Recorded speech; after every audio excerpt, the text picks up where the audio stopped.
ఈ రోజు బైబిల్ అధ్యయనం లూకా సువార్త 24వ అధ్యాయం 36 నుండి 53 వచనాలు. ప్రార్థన. తండ్రి దేవా, మేము మీ వాక్యాన్ని చదివినప్పుడు మిమ్మల్ని బాగా తెలుసుకోవడానికి, ప్రేమించడానికి మరియు అర్థం చేసుకోవడానికి మాకు సహాయం చేయండి. ఆమెన్. లూకా సువార్త 24వ అధ్యాయం 36వ వచనం నుండి. వారు ఈలాగు మాటలాడుచుండగా ఆయన వారి మధ్యను నిలిచి, నీకు సమాధానమవుగాకని వారితో అనెను. అయితే వారు దిగులుపడి భయాక్రాంతులై భూతము తమకు కనబడనని తలంచిరి. అప్పుడాయన, మీరెందుకు కలవరపడుచున్నారు? మీ హృదయములలో సందేహములు పుట్టనేలా? నేనే ఆయనను అనుటకు నా చేతులను నా పాదములను చూడుడి, నన్ను పట్టి చూడుడి, నాకున్నట్టుగా మీరు చూచుచున్న ఎముకలను మాంసమును భూతమునకుండవని చెప్పి తన చేతులను పాదములను వారికి చూపెను. అయితే వారు సంతోషము చేత ఇంకను నమ్మక ఆశ్చర్యపడుచుండగా ఆయన, ఇక్కడ మీ యొద్ద ఏమైనా ఆహారము కలదా అని వారినడిగెను. వారు కాల్చిన చేప ముక్కను ఆయనకిచ్చిరి. ఆయన దానిని తీసుకుని వారి ఎదుట భుజించెను.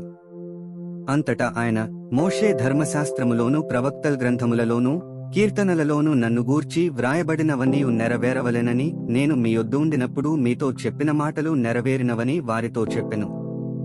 అప్పుడు వారు లేఖనములు గ్రహించినట్లుగా ఆయన వారి మనస్సును తెరచి, క్రీస్తు శ్రమపడి 3వ దినమున మృతులలో నుండి లేచుననియు, యెరూషలేము మొదలుకుని సమస్త జనములలో ఆయన పేరట మారుమనస్సును పాపక్షమాపణయు ప్రకటింపబడుననియు వ్రాయబడియున్నది.